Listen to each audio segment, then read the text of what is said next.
골로새 교회는 사도 바울이 세운 교회는 아닙니다. 사도 바울은 소아시아의 주도인 예배소에서 굉장히 긴 시간 동안 사역을 했는데요. 아마 그때 사도 바울로부터 에바브로디도라는 사람이 복음을 듣고 변화되어서 그가 자신이 사는 곳, 즉 골로새에 돌아가서 세운 교회인 것으로 보입니다. 근데 이젠 직접 가지 한 번도 그곳에 또 사도 바울이 방문한 적이 없어요.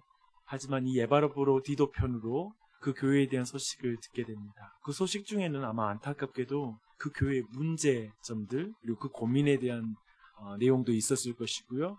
그것에 따라서 쓴 편지가 바로 골로새서입니다. 골로새 교회가 가지고 있는 문제는 이것입니다. 유대주의자들 그리고 헬라의 금욕주의자들, 신비주의 철학 이것들이 복잡하게 섞여서 교회에 영향을 주고 있는 상황이었습니다.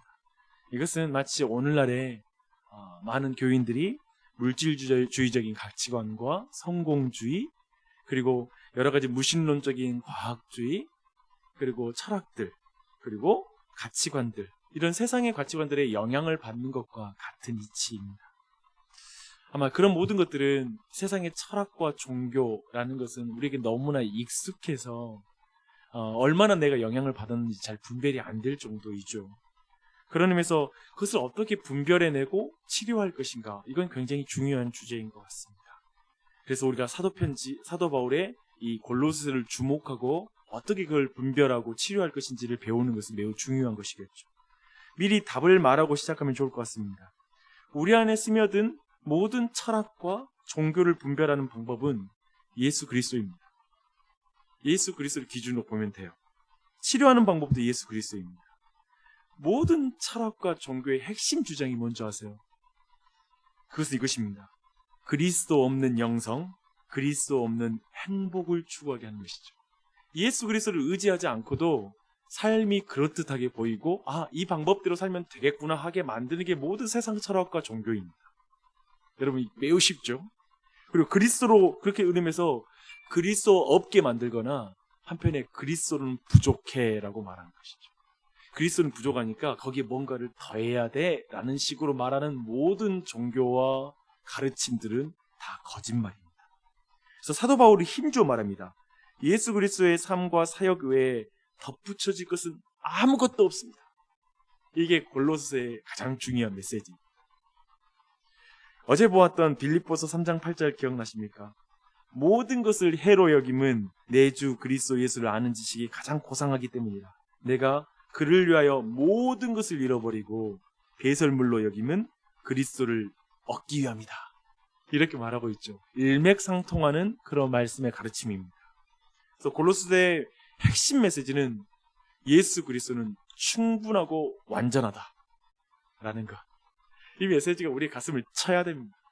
그래, 예수 그리스도 완전해, 충분해 라고 고백하는 것이죠. 끈의거리 모두에게 넘치길 바랍니다.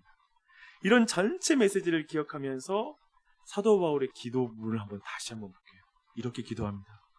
이로써 우리도 듣던 날부터 너희를 위하여 기도하기를 그치지 아니하고 구하노니 너희로 하여금 모든 신령한 지혜와 총명의 하나님의 뜻을 아는 것으로 채우게 하시고 주께 합당하게 행하여 범사에 기쁘시게 하고 모든 일에 열매를 맺게 하시며 하나님을 아는 것에서 자라가게 하시고 그의 영광의 힘에 따라 모든 능력으로 능하게 하시며 기쁨으로 모든 견딤과 오래 참음에 이르게 하시고 우리로 하여금 빛 가운데서 성도의 기업의 부분을 얻기에 합당하게 하신 아버지께 감사하게 하시기를 원하노라.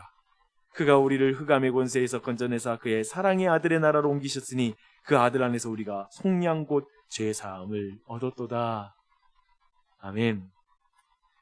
우선 사도는 에바브라에게 교회에 대한 소식을 듣고 나서 쉬지 않고 기도했다라고 하는 부분을 여러분 주목하십시오. 에바브로 편으로 교회에 문제되는 소식을 듣고 나서 걱정하고 염려만 했다. 한참을 염려하고 있었다라는 것이 아니죠. 기도했다라고 말씀하고 있습니다. 전 여러분들이 염려하고 걱정하는 거 문제는 없을 수 없잖아요. 주변에 문제투성이 소식 들리잖아요. 근데 염려하고 걱정하는 일에 머무는 거기에만 머무는 그런 인생을 살지 말기를 바랍니다. 기도하는 삶을 사십시오.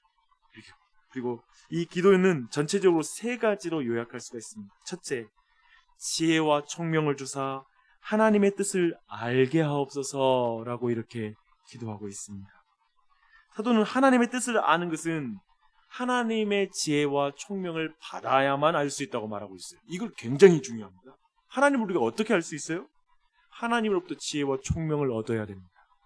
하나님이 어떤 분이고 하나님이 어떻게 일하셔서 어떤 일을 하셨는지 그것을 우리는 알아야 되고요. 그것을 알면 두 번째 기도로 넘어가게 됩니다. 둘째 기도는 주님께 합당히 행하고 범사에 하나님을 기쁘시게 하고 모든 선한 일에 열매를 맺기를 구합니다. 이렇게 간구해야 돼요. 선한 열매를 맺게 하옵소서 라고 구하는 것이죠. 그런데 사도 바울의 기도를 좀 주목해야 돼요.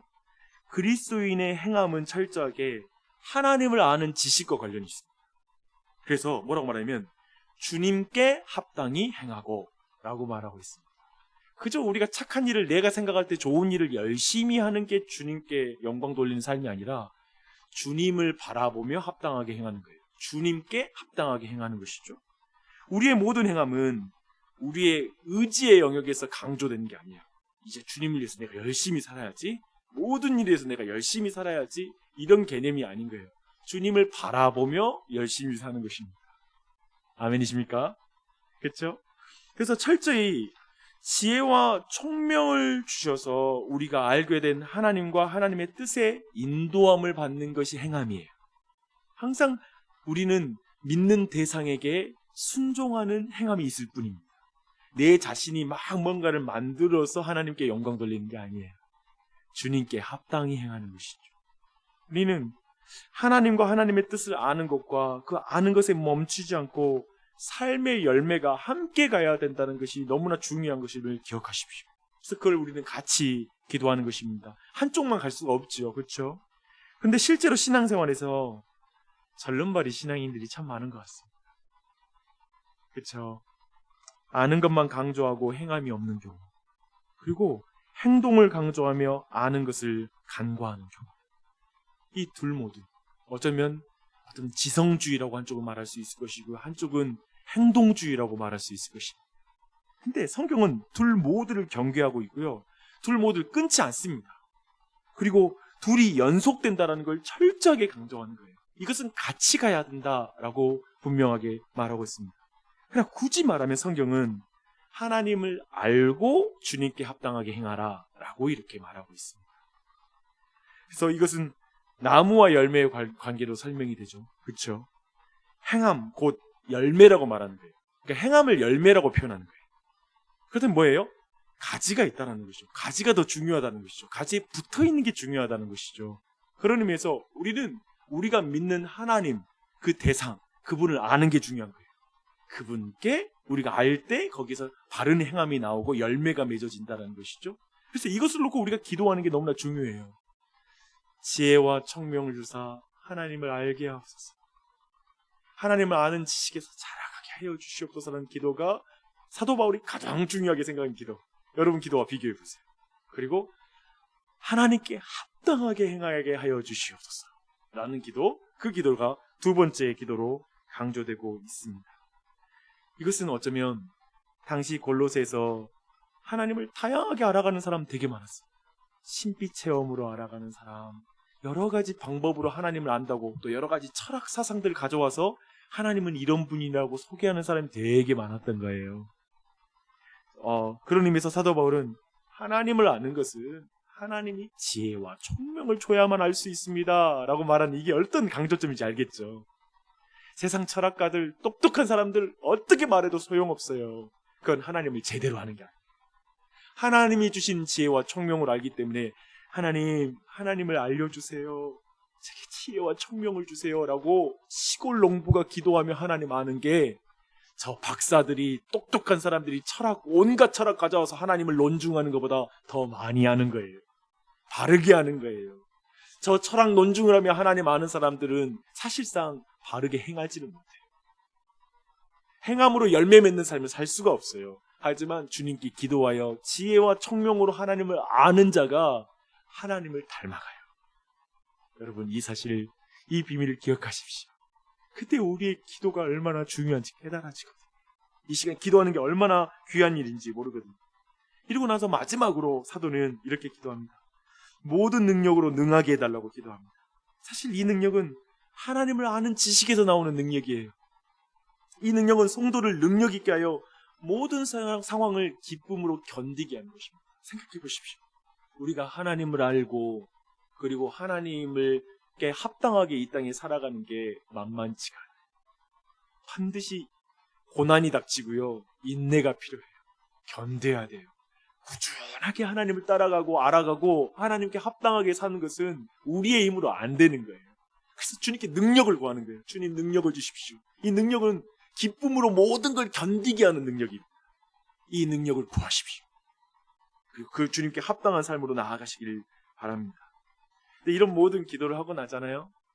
근데 이제 마지막에 내용 딱 보니까요. 사도는 자신이 이런 은혜를 받을 만한 자격이 없는 자라고 고백하면서 성도의 기업을 얻기에 합당하게 하신 하나님께 감사의 기도를 구하고 있어요. 12절. 저는 기도가 이렇게 마치는 게 놀라워요. 마지막 기도가 하나님 뭐 해주세요 딱 끊고 돌아가는 게 아니라 하나님, 내가 하나님 앞에 이렇게 하나님 백성 돼서 이런 기도를 드리는 것, 성도로서의 기업을 받는 것, 이렇게 나를 그렇게 합당한 자로 여겨주셔서 감사합니다. 이게 주님께 합당한 자로 여김받는 건 제가 잘나서가 아니라, 기도 많이 해서가 아니라, 보십시오. 그리스도께서 사망에서 생명으로 옮긴 그리스도 때문에 내가 합당하게 여긴 자가 되었습니다. 감사합니다. 감사합니다 하고 기도가 마칩니다. 하나님께서 우리를 흑암의 권세에서 건져내사 그의 사랑의 아들의 나라로 옮기셨으니 결국 그 아들 안에서 우리가 속량고 죄사함을 얻었도다 라고 말하면서 은혜를 찬양하고 기도가 마무리됩니다. 어때요? 골로새 교회를 생각해보고 지금 이 세상을 생각해보세요. 이 세상은 자기 지혜, 자기 총명으로 사는 세상이에요. 그리고 자기 능력으로 하나님 없이, 그리스도 없이 그리스도께 뭔가 추가해야 되는 것처럼 그렇게 살아가는 세상, 자기 힘으로 살아가는 게 아마 이 세상의 대표성인 것 같아요. 자기 총명, 자기 지혜, 자기 똑똑한 맛으로, 자기 능력 있는 맛으로 이 세상을 사는 것이죠.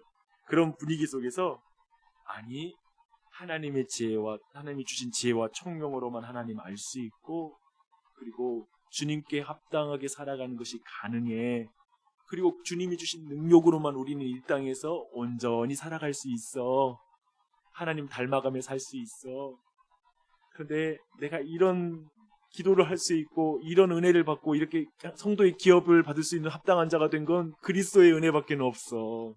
골로새 교인들아, 그러니까 세상 철학과 지혜에 의지하지 마. 다른 것, 예수님께 뭔가 첨가해야 되는 것처럼 그렇게 다른 것을 찾아다니면서 돌아다니지 마. 예수 그리스도의 은혜를 붙잡고 그 은혜로 감사하면서 기도해.